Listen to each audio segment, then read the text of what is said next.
Howdy, hello, hola, hi. This is Lumbradita Talks, and my name is Laura. You can also call me Lala. And in this episode, I'm going to be talking about this idea of radical acceptance and how it has led me to decide that I will be relocating and moving away from El Paso in the next 60 days. And I will be touching on a little bit of everything. As of right now, I don't think I'll be talking about my mental health or anything where I feel like I need to issue a trigger warning. But if that changes when I come back and edit this, I'll make sure that I insert that here. I don't suspect that. It's mainly just honestly me coming to a place of acceptance. And so I want to start off with my first um segment. My first segment is that resonates. So from time to time I'll come across some type of social media content, whether it's a TikTok or a reel or a quote pic. It could be something that I see on in a movie or a TV show or even a song, and I think, oh, that resonates, and so I want to share that. So there's this TikTok that I've been seeing. Different creators use this specific soundbite, so I'm gonna play it. Repeat after me. Okay. I will ask for help. Ask for help when I need it. When I need it. Because people care for me. Because people care for me. And I don't need to do this alone. And I don't need to do this alone. Okay, now say the whole thing together. I will ask for help when I need it because people care for me and I don't need to do this alone. I don't know how, but I'll figure it out. I'll do it on my own. I don't want to be a burden on anybody. Wait, what? No. Repeat after One more me. Time. Okay. I will ask for help. Ask for help when I need it. When I need it. Because people care for me. Because people care for me. And I don't need to do this alone. And I don't need to do this alone. Okay, now say the whole thing together. I will ask for help when I need it because people care for me and I don't need to do this alone. I don't know how, but I'll figure it out. I'll do it on my own. I don't want to be a burden on anybody. Wait, what? No. Repeat. Okay, so when I saw this, and it's just to be clear, I don't know who gets credit for this. If I find out who it is, I'll of course put it on here. But essentially, a lot of mental health professionals, a lot of different influencers and creators have been using that soundbite on TikTok. And tell me why that resonates as the eldest daughter. When I saw it, I was like, what? Why is this a universal experience for so many of us? And it's not always the eldest daughter, right? I don't want to say that. We don't monopolize the whole struggle of feeling like we can't ask for support. There's a lot of folks out there, no matter what birth order they're in, that they somehow have felt the need to be hyper independent once we're out of that survival mode, right? This is what I've learned through therapy and a lot of self reflection. And this is what I thought of when I saw that. Being hyper independent, being resourceful, being able to problem solve, being able to find a way when there isn't one, or making one when there isn't one. All of that, we did that when we needed to survive. And it got us up until that point. And at some point, we have to turn a corner when we're no longer there anymore and be willing to receive support and ask for support.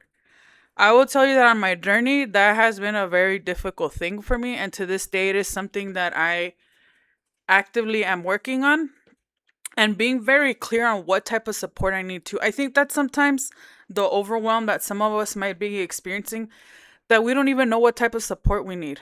And I've had to practice that and identifying what type of support I need. These days, I don't need people to solve a problem for me or to fix it for me.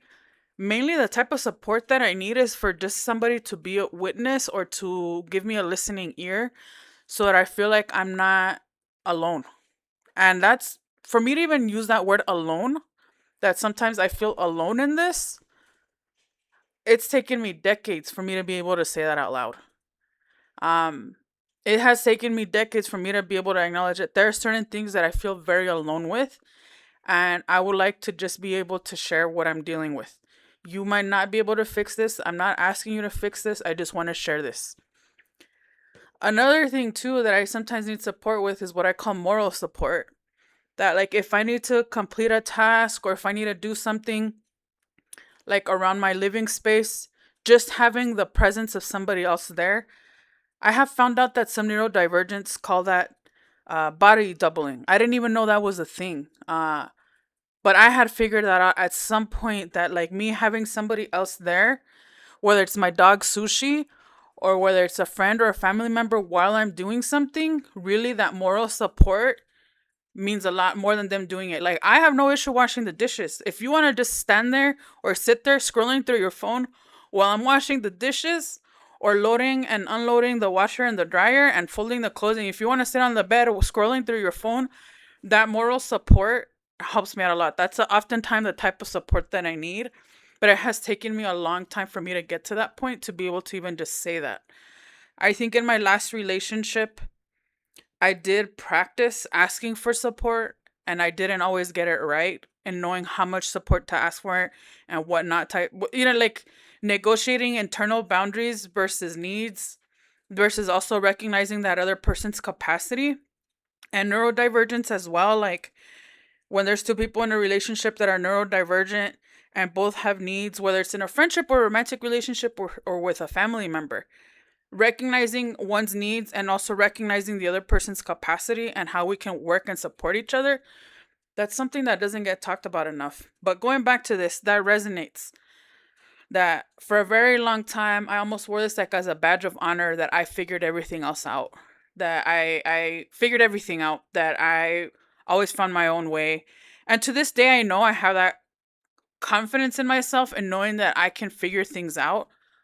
But I'm no longer in that part of my life where I feel like I have to figure it out on my own. Like, these days, my friends, if they call me, I tell them, hey, so this is what's going on, and this is what I'm thinking about doing. And I'm just thinking out loud. Some people in the past have been very quick on trying to fix it for me, or try to put a band aid for me.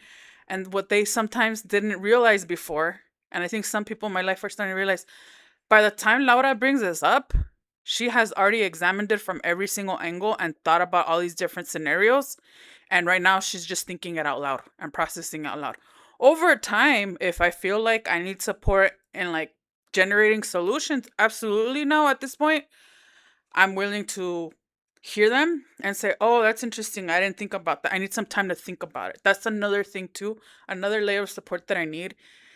I think, and I think this is the part that breaks my heart. I feel like in the past I've been mischaracterized as a person who's not willing to reconsider their stance, or a person that's not willing to compromise. It breaks my heart that people have perceived me that way in the past.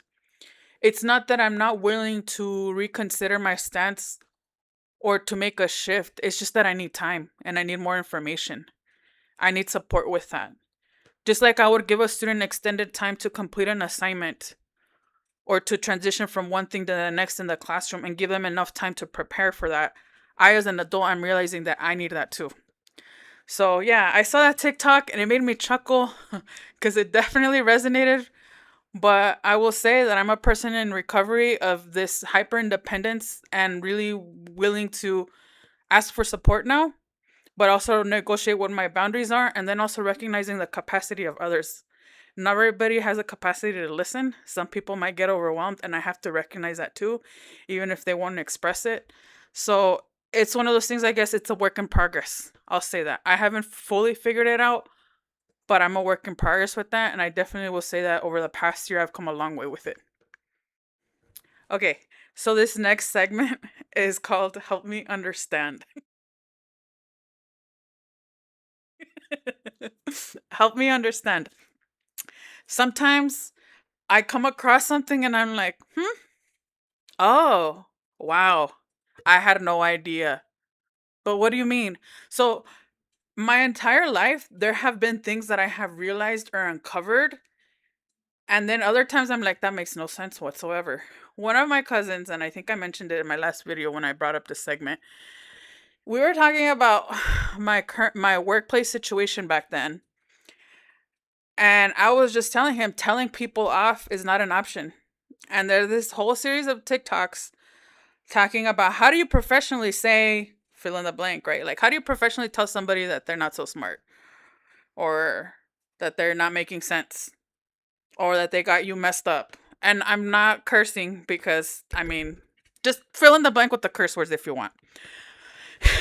And so he told me, well, we can't be calling people pendejos. So what I say is, help me understand. And I was like, I like that. So that's going to become a part of my vernacular. I think that's what it's called. Like part of my language. Help me understand. And so, help me understand why people think that when you express an opinion or when you express your perspective or when you're raising a concern or you bring up an issue, help me understand why people think that means you're picking a fight or starting a fight. Help me understand that. Because it wasn't until recently that it dawned on me that that's how some people think. And I had no idea. And I know that probably sounds crazy, but the way that this came about, this realization, this epiphany, was I was on Threads. I posted something that was just like a perspective like this WNBA schedule's a mess. Of course, I'm a newbie to this, but I'm willing to bet that if you got an educator to make the schedule, they'll get it fixed real quick next season. You know what I mean? I just was making light of it because I noticed that a lot of people are complaining about the schedule. And I was like, oh, that's interesting. Yeah, some nights they have 4 games playing back to back, some of them overlapping, and then a few days later they only have 1 game. And I thought, what kind of solution can we think of? And I thought, because this is ridiculous, but to me, it's not that serious. And I thought, obviously, an educator can fix this, because that's how much faith I have in us. Our brain has been rewired to handle so many different things at once and to problem solve. And I thought, yeah, naturally, let me just throw that out there. I thought it was amusing. But some people got so bent out of shape, and I was like, huh? What? I was just expressing my perspective. I didn't realize that people thought I was picking a fight or that I was technically complaining. If anything, I was trying to make light of it and express a crazy solution that some people might find amusing. Because there is an intersection between educators and the WNBA. Like, a lot of educators love watching the WNBA. So I was just like, what? I had responses from like people being like patronizing towards me, talking to me like I'm really not that smart. I had one guy say, "You all acting like the schedules hasn't always been this way," and I was like, "Oh, who's?" I said, first of all, who's you all? I put a laughing emoji and I said, I don't know who you all is, but just because something has always been a certain way doesn't mean it always has to be. And he got so upset that I put a laughing emoji and he just went off and on. And I was just like, oh, I put a laughing emoji because I thought your response was amusing. Like, and I think these people thought I was going to clap back or fight with them. And I'm like, I wasn't starting a fight with anybody. I think the general consensus is the schedule isn't that great. But that's not going to stop us from watching the game, is it? And I just thought, let me throw out there a silly suggestion that, it's worth considering because we're good at fixing things, Just thought I would throw that out there. But then I found this amusing. Of course, I didn't get riled up. I think this guy that I told, I'm just laughing. This guy that I told that just because something has always been a certain way doesn't mean it has to always be that way. I feel like he got probably so upset that I called that out. Like, what? Like, that's one thing that I know. Change is constant. Things are subject to change, and people might hate me for saying that, but that's just life. And I tell myself that to reassure myself because I have such a difficult time adjusting to change. I have to remind myself that this is life, right? Anyway, it got me thinking. I was like, wait, why did people have such a bad reaction? And like, why did people automatically take on a very defensive stance or even a combative stance? I was like, wait, is this what people do outside of the internet too? And I just started replaying some pretty significant conflicts that I've had with people in my life. Because I'm not a combative person, but I'm also not a pushover. And I'm also not shy in having a difficult conversation. I'm not afraid to bring up a difficult subject, but I'm only going to do that when I see that somebody is willing to engage, right? And I thought, there have been times in my life where I have brought up a concern, or I have just expressed my point of view, or expressed how I'm feeling, And people have perceived that as me trying to start a fight or pick a fight. And I was like, wow, why does that happen? Why do people feel that way? Because listen, if somebody comes at you nasty or sideways or is really aggressive and expressing their opinion or a point of view or raising a concern, of course that's going to elicit some type of response. You're going to feel the need to protect yourself in that situation, in that interaction. Of course. But I can think of many times in my life where it's been with a family member, a friend, a coworker, romantic partner, where I have expressed how I'm feeling about something, or I have asked a question, even just asked a question to clarify something, to make sure I'm not operating under a false assumption. And the response that I have gotten is defensiveness or people escalating it or wanting to escalate it to get into a fight. And I'm just like, wow, why is that? Like, I remember there was one time with the family member that I walked into the situation and the air was thick. I immediately walked in and I was like, whoa, what's going on here? Why does it feel so tense? And one of these family members came in just very like brash. And I was just like, whoa, are you okay? Like, I literally just stopped. I was like, are you okay? And then this person then like came at me like, yeah, I'm fine, blah, blah, blah. Just kind of like, I was like, oh, okay. Are you sure? Because in my mind, I was like, if you're not okay, do you need help? Do you need me to give you a break to provide some relief for you to like take care of something? Like, how can I help? Because like, wow, like what's going on here? What's this energy? Because I certainly knew I had not done anything wrong. I was not going to take on that burden of like me walking into a room and seeing already what the tone is. This person said, there's nothing wrong, blah, blah, blah, and just like, okay. Well, because I'm wondering if you're okay because you're acting like a fill in the blank. Did I say she is a fill in the blank? No, I did not say that. But I did name the behavior. You're acting like a blank. And like, if you need help with something right now, please let me know because what is this? She didn't like that. Could I have said it a little bit more delicately? Absolutely. Here's the thing. I did start off by asking, are you okay? And then I did ask again, are you okay? And then that person then came at me that way. I said, okay, what's going to be the most efficient way to say it? I'm going to name the behavior. Hey, I'm asking only because you're acting like a fill in the blank. Could I have said, hey, I'm asking because I can tell that something is tense in here and I can't figure out what it is. And I just want to check again, are you okay? I could have done that. And I recognize that. This person was already not well. But that's an example of how, like, even just in the workplace, there have been times where I have asked questions for clarification because I want to make sure I can see the whole picture. I need details for me to put the whole picture together. And again, I've gotten reprimanded. You don't need to understand why, and I'm telling you to do so. And if you don't do that, you're going to have to deal with the consequences of it. I've literally been told this in the workplace a few years back. Long story short, in this particular scenario, a series of really bad missteps was taken with the student's case.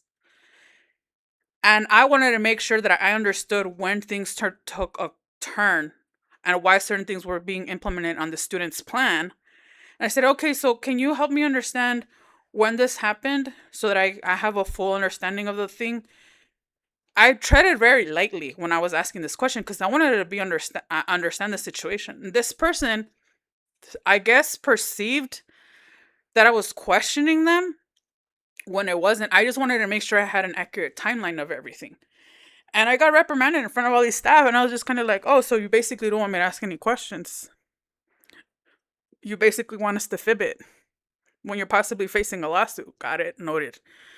So again, help me understand, why is it that when people ask questions or when people express a point of view or people raise a concern, why do the people responding perceive that as you starting a fight or picking a fight?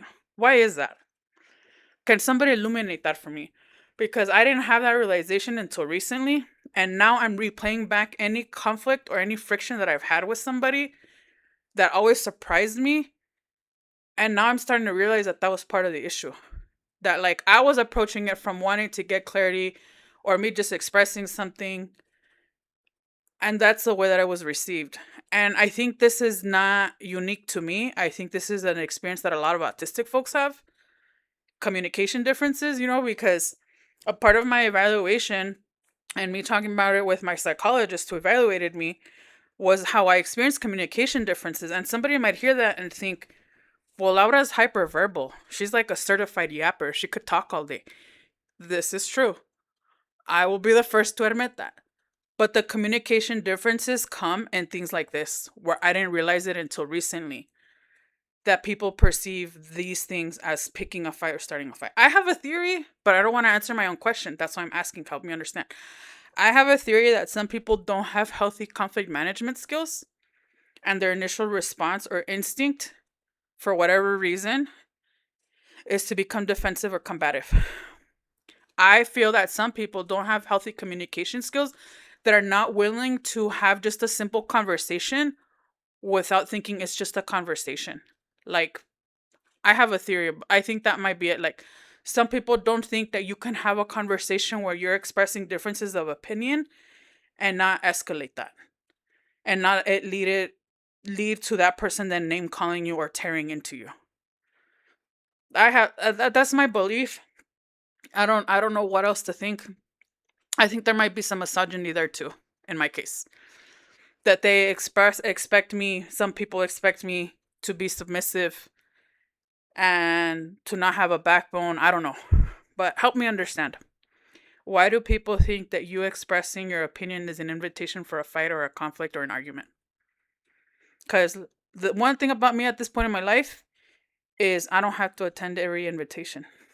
And so if I express my opinion, and I've tried so many different ways to communicate to somebody something, and I'm not getting a response that feels safe or like reciprocal, or if I perceive that this person is just going to escalate it, I won't go beyond a certain point anymore. If somebody shows me that they're unreasonable, I cannot reason with them. I'm not going to change them. I'm not going to try to change them. That's not my journey. That's not my role. I'm not taking on that burden anymore. I will simply remove myself. But I don't want to get too off topic.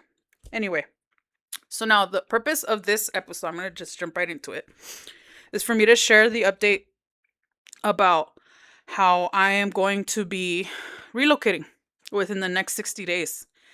And how radical acceptance comes into play with this, because between 2015 and 2016, I did dialectical behavioral therapy. And one of the things that they touched on was this idea of radical acceptance. Now, just a sidebar.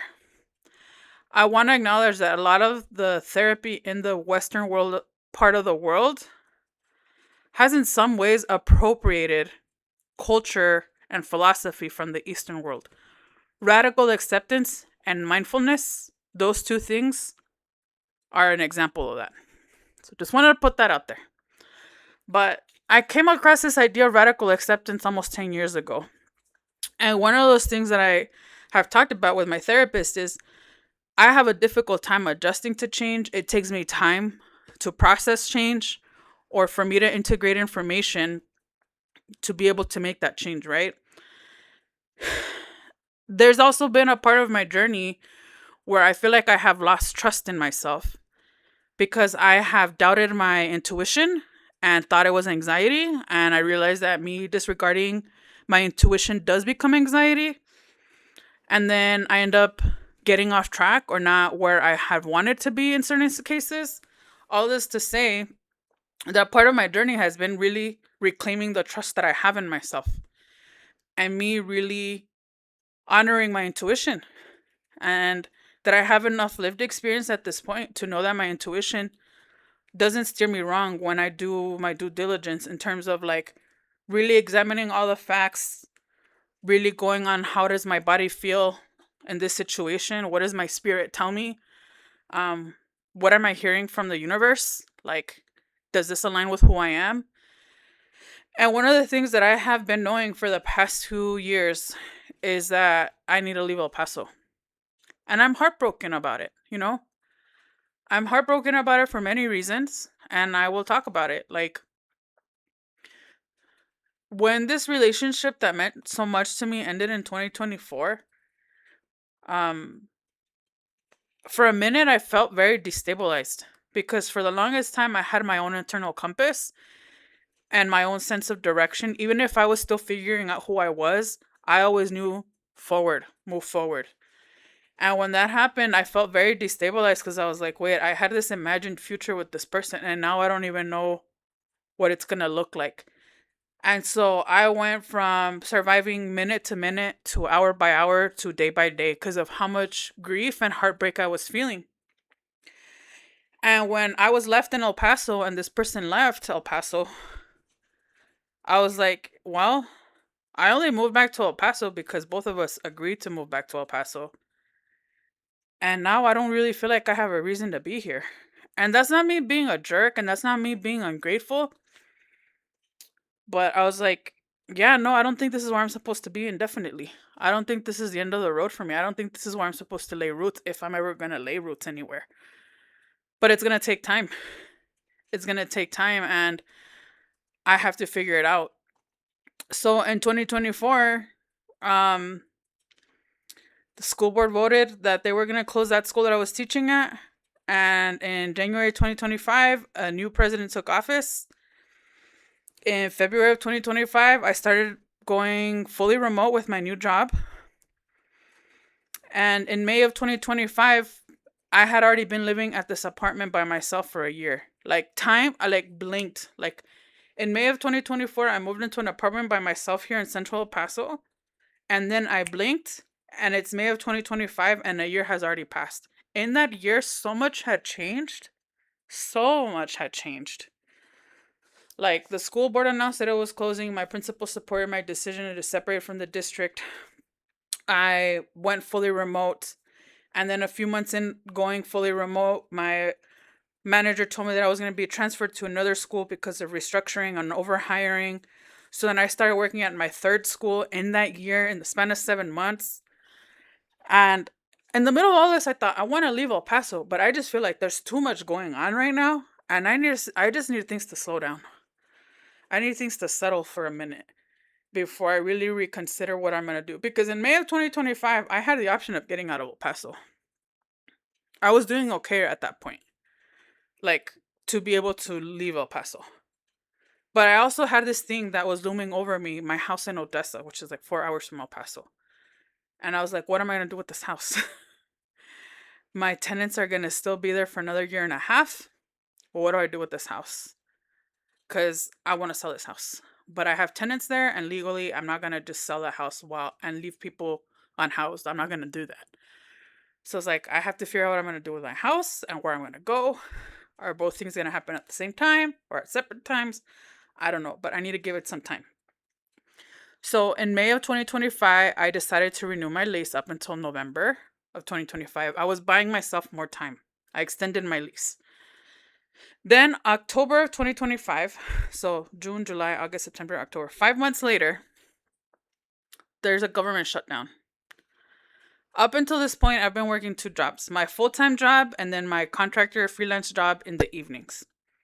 And then the government shut down and my second source of income came to a screeching halt.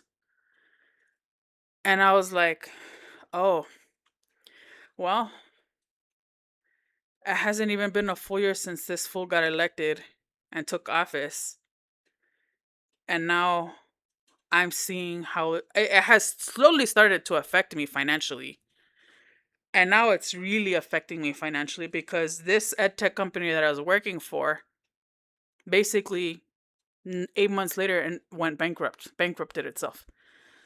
So November, a month later, came by and I thought maybe in November I'll move from El Paso. I couldn't. I didn't feel secure anymore at that point because I had lost my second source of income. And that I felt some sadness with that, but I said, you know what? Even if I stay in El Paso, I can at least get myself in a more comfortable space. So within my apartment complex, I moved from a 1 bedroom to a 2 bedroom apartment. And this room is my home office. And then my living area is my pottery studio. And then on the other side is my bedroom and my resting area, right? And so I thought, okay, well, I'm going to make the lease agreement for a year just because I still don't know what's going to happen with employment. And I just had this like knowing, this intuition that I needed to give him more time. So in November, I signed this new lease and I moved into this 2 bedroom apartment. Then in January, I ended up being hospitalized for 5 days with pulmonary edema. Did I mention that in September of 2025, I was also in a hit and run? Did I mention that? So again, there was just a lot going on, like financially and health wise. At some point, I was being seen by an endocrinologist, an orthopedic specialist, a pulmonologist, a neurologist. I have also seen by an OBGYN and a vascular specialist and my psychologist and my primary care physician. A total of 8 different healthcare providers have seen me, and I've been under their care for quite some time now. And all of them, one by one, have cleared me and put me on either a treatment plan. Oh, also a physical therapist who specializes in chronic pain, who have cleared me or have helped me come up with the treatment plan. And the consensus across all of them is chronic stress causing an inflammation issue. And now I'm dealing with chronic illness. That's all happening at the same time. It's a lot. It's a lot. So at the same time, I'm just like, you know what? I need to get my health under control. And that hospitalization in January really uncovered a lot of things. Me sitting down for 5 days at the hospital, like with these lung issues and like me not being able to breathe, really forced me to deal with certain things. And my healthcare providers at that point realized, wait a second, this is the third hospitalization she has since 2022 related to lung issues. We got to work on that. We got to figure that out. And so I will say it's now been 6 months since that happened, and I'm doing a lot better. Some things are still work in progress. My point is that obviously delayed my starting or initiating the move out of El Paso because it took me months to recover from that hospitalization. And financially, I took a hit, right? On top of me losing my second source of income. So then that's how I started 2026. Then June of 2026 this year, I thought things are finally going to turn a corner. I just know something's about to shift, something's about to change. I don't know what it is, but something's about to change. I applied for an assistant manager role with my current employer on Tuesday, June 9th, and I felt very certain I was going to get the offer. Friday, June 12th, 3 days later, they let us know that they were closing the school. When they interviewed me on Tuesday, even my manager didn't know that they were going to be closing the school. The assistant principal and the principal that were part of that conversation, that interview, did not know. We all found out at the same time, Friday, June 12th. I'll never forget seeing the principal holding her baby because she was on maternity leave, finding out that she might not have a job anymore because the school is closing. I'll never forget seeing the faces of these people crying on Zoom and the sound of their voice when they unmuted, asking questions, and you could just hear the fear, you know? Because we got paid on Friday, June 12th, and we didn't know even in that conversation if that was our last paycheck. They couldn't even tell us if we were getting a severance. They couldn't even tell us if we would qualify for unemployment. They couldn't tell us if we were going to qualify for another transfer within Texas. Nothing. They couldn't tell us anything. There was no answers. And like, that is scary. That is scary to find that out on a Friday in the middle of June. Anybody who's an educator knows that if you're going to make your escape plan, you start making that escape plan in January. You start applying for jobs in February and March for the following school year. And by May, you're already set. Like, you're already set and you already know whether or not you're going to come back or you're going somewhere else if you're jumping ship. They're telling us this in the middle of June and we're remote with this economy and with this current system of education as it is right now. So for me, I was just like, oh my gosh, what am I going to do? Oh my gosh. Like, I lost my second source of income. And now I lost my full-time source of income. What am I going to do? Oh my gosh. And like, even just right now, it's been 3 weeks since I found out. It took me a good 2 weeks, 2.5 weeks for that chest pain to finally kick in because it just was a shock. And like, I think there's that part of me that's too, it's like, Okay, this is a crisis, and you have handled many crises before. It's time to get very practical right now and put your feelings in the other room. So I've applied to like over 30 something jobs at this point. I've had several interviews today. I actually had an offer. But here's the thing. I found out on Friday, just this past Friday the 3rd, that they verified that they have placement for me. They haven't told me what school yet, what virtual school yet, but they have secured placement for me, that there's a position for me. And so I will continue to get paid. It took them like almost a week to tell us that our last day of pay and benefits was July 28th, by the way. So we had a meeting on Friday, June 12th, and then the following week, they told us, hey, by the way, we do have an answer for you. All employees will continue to get paid and benefits until July 28th, which is my birthday, which is a whole nother thing. And I know I'm going all over the place, and what am I getting at here? Over the past 3 weeks, since I found that out, I realized that, like, I'm gonna have to relocate. I had already started to accept that. Like, by week 2, I had already, like, in week 1, I already started reconsidering, Laura, you might have to relocate. Because I'll be honest, the situation in El Paso, long term employment for me in education here, does not feel safe. They voted to close that school that I was teaching at back in 2025. They closed 7 other schools. Fast forward to 2026, they're having all kinds of budget issues, and they have laid off many people working for the school district, including teachers. So here, for me, it does not feel safe to pursue any type of employment anymore. It just doesn't. And so it's like, you might have to relocate to find a job in person somewhere else in Texas. And so I actually filled out an application exactly a week ago for a travel teaching agency here in Texas because there's a huge shortage of special education teachers. And within a few hours, I heard from them. 2 days later, I had my first round interview. Today, I had my second round interview. And an hour later, I got an offer. I was like, things are dire. Like, within a week, I got an offer. Like, that is quick.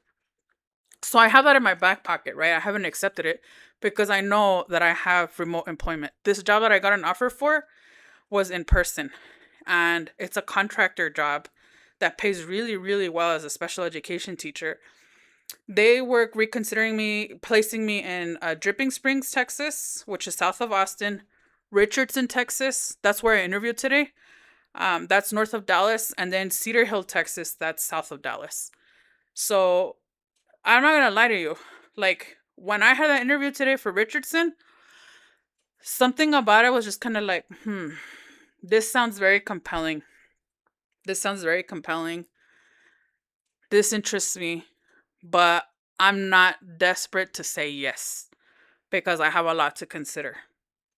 Aside from this, okay, last week, my tenant who lives in my house in Odessa called me up and told me that he's breaking his lease. So that means that my house is now going to be unoccupied. I don't think it takes a genius to figure out Laura's an educator and she lives in an apartment by herself and she has a mortgage on her back. That's just painting the picture of my situation right now. And in 60 days, my tenant officially submitted the written notice today. He's moving out. They're moving out. They're dealing with their own situation. I'm not even mad about that. Like, people got to do what they got to do. El que no tranza no avanza. You got to do what you got to do to stabilize yourself economically because blue collar work in Odessa right now, it's on a down.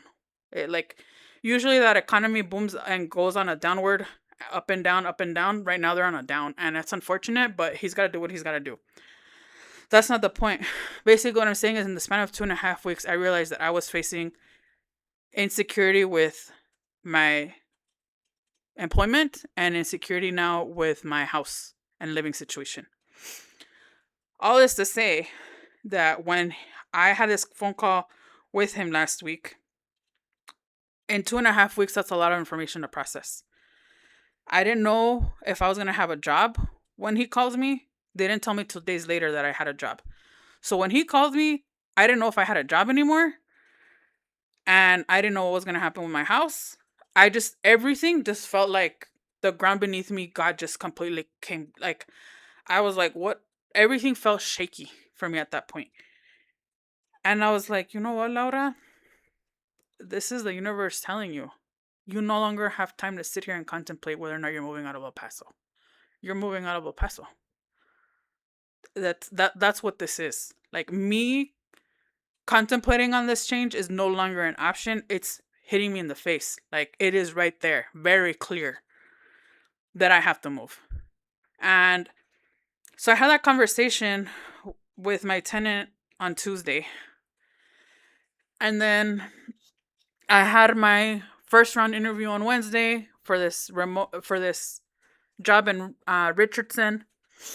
Friday, my employer tells me, "Oh, we found you a secure placement for this remote job that you've been doing for the past year and a half." Today, I had my second round interview, and then they gave me the offer an hour later. Today, I officially got the written notice. And the place that I have reached at right now is acceptance. I'm moving out of El Paso in less than 60 days. I will be moving back to my house in Odessa, and I will continue my remote employment there. And it's going to be one step at a time. I do feel insecurity about the longevity with this employer because this is the third school that I work at with them alone in the past year and a half, and it'll be the fourth school that I work at in a year and a half. That's wild. How much instability I have faced in education and completely everything beyond my control. School closures, 3 school closures in a year and a half. And now I'm on my fourth school that I'm going to be working at. With the whole economic situation in Odessa, that's out of my control too. I have no control over what happens with the economy in Odessa. There's no way I could have foreseen this. There's no way my tenant could have foreseen this. And I just have to accept that. And instead of me sitting here and despairing about why is this happening to me, or why did this happen, or me even having this like really distorted thought of like this is my fault, I'm really just coming to a place of acceptance. One of the things that I learned about radical acceptance is don't sit here and judge. Don't sit here and question reality. Face it. Accept it. I can sit here and be very upset about the circumstances in our education system that have led to the current reality. I could sit here and be upset about what's going on with the economy in Odessa, that blue collar workers out there apparently are facing cut in their hours or positions being cut. They're on a downward right now. I could sit here and be really upset about it and know who to blame. And for a second, I can even sit here and ask myself if this is my fault because I chose to be an educator and I chose to buy this house. Or I can just accept the reality. And if I accept the reality, then I'm able to move forward and make decisions with that reality. The reality is the education system right now is really unpredictable. And so in the short term, I'm going to prioritize employment, secure employment in the short term. And with my house, I'm going to accept that I have to move back there and that it's taking me one step closer to where I want to be. I'm still figuring out where I want to be. But I know that a major step that I need to take in order for me to get there is to sell my house. Because if I am ever to leave Texas, I want to cut all ties. And that includes selling my house.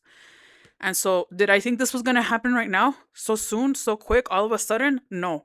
I thought I was going to have until the end of this year. Because that's when my tenants lease was supposed to be up. Till the end of November. I thought I wasn't going to have to move out there until the end of this year to sell my house. And now that's not the case. I'm moving now by the end of August. I'm still processing it. And I'm trying to give myself compassion as I'm dealing with this change, because this is not something I would have expected to happen this way. But I had put it out there that I wanted to leave El Paso. And because of all these different things that happened along the way, and in some ways me second guessing myself and me not trusting myself to make that leap, now I'm forced to. The universe is now forcing me to face it. And instead of me judging it, instead of me fighting it, instead of me living in denial about it or me trying to bargain it, the situation like, well, what if I do this and then this? No, accept it. Accept the reality. Face the reality and move forward. And so I'm sad about leaving El Paso this way because I thought I was going to have more time here, but At the same time, I have been saying that I knew that I wasn't going to be in El Paso forever. Because I've never been that person. There's some naysayers, you know? There's always some negative people that say, oh, I hate El Paso. El Paso's so boring. There's nothing to do here. I don't have this mindset of the grass is greener on the other side. I don't. I don't have that mindset. But I have just had this knowing that El Paso is not the end of the road for me, that this is not where I'm supposed to be for the rest of my life. I haven't figured out yet where I'm supposed to be for the rest of my life. And I might just continue to live a nomadic, adventurous life. I don't know. But I know for certain that I'm supposed to leave El Paso. I'm supposed to sell that house. And I'm supposed to make a shift professionally. And I have to do it one step at a time instead of fighting it. I have been in education for 20 years now. That's nearly half of my life. And honestly, y'all, I want a divorce. I want a divorce. This has taken so much from me. And I'm not even bitter. I'm not angry. I'm not resentful. But it's just one of those things where, like, you know that there's some certain things that you are never going to be able to reconcile, that are not going to be able to get repaired. They just fundamentally won't. And in order for me to have a divorce from this career, similar to how a lot of people have to secure financial stability before they make that shift, that's where I'm at right now. I cannot file for divorce from this career until I have enough in my savings account for me to justify that pivot, because it's just me now. I also have to have a backup plan, something else, somewhere else I'm going to land professionally, or where I'm going to go professionally. Do I know where that answer is? I don't know. And listen, I might be presented with new information in the next 6 months or next year that make me reconsider and that maybe heals that relationship. But I have now 20 years worth of evidence that leads me to not feel like that's possible. But I never say never, right? So it's kind of like this idea that, like, and again, I liken it to this just based on firsthand experience, that in order to leave an abusive relationship, you have to be very careful on how you do it. And you have to feel like you have stability and that you're prepared to do it.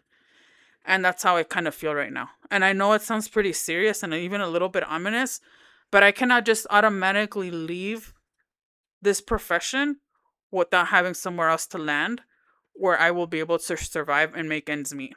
I don't have that right now. It's like that idea of, like, and again, first-hand experience of being financially dependent on your spouse and knowing that you got to save your money quietly and be patient and not rock the boat in the meantime so that you can get out of there when it's time. And so that's where I'm at right now. And I have come to accept it. I don't know where I'll be in 6 months. I don't know where I'll be in a year. I just know I won't be here. And that this next step is taking me closer to where I need to be. Who knows? Maybe in a year, I'll revisit this idea of travel teaching, or I have more agency in how I operate in the education system. I might revisit that idea and relocate once I sell my house. But I just wanted to share that. I guess any wisdom that I want to share is that, like, hardship, pain sometimes are inevitable. Things happen that are completely beyond our control, out of our control, that are not our fault. Right now, what's happening economically, politically, it's heavy. It's really heavy. Some of us are facing things that we've never faced before, either because of things beyond our control or where we're at in our lives. I'm not the only one right now that's dealing with a transition from one thing to the next. But the main thing is that by avoiding reality and not facing it, we're prolonging that suffering that we're going to have. I'm not saying that change isn't painful or that change isn't hard. It is. It can be. But when we acknowledge, when we face, and we accept the present reality instead of fighting it or judging it, it helps us get on our way. And it's a way of us empowering ourselves and trusting ourselves and knowing that we have it in us to figure it out. Where I'm at right now is me asking for support. I haven't shared all of this with my family because I don't want to hear them project their limitations, insecurities, or doubts or fears onto me. I have only shared it with not even a handful of people what's happening right now because, again, I'm accepting reality and I'm giving myself the time to accept that as I make preparation to move. And it hasn't been easy, but I'm trusting myself through this. And the support that I'm asking from my friends and my family is to just hear me out. Just hear me out and know that just by hearing me out, um, that's going to mean a whole lot more than you trying to fix the problem for me because you can't. And so I'll share an update next week on how it's doing and any reflections that I may have. This was focused on relocation and radical acceptance. It's not easy, but it's necessary. I've had to accept a lot of things changing over the past 2.5 years. Some things that have been very painful, like heartbreak. But it doesn't mean that I'm denying my feelings about it. It doesn't mean that I'm downplaying how hard it is for me, but it's me just accepting it and trusting myself and knowing that I can manage it because I have a lifetime of evidence at this point to show me that I can. And so, thank you for hearing me out. I'll see you on the next one.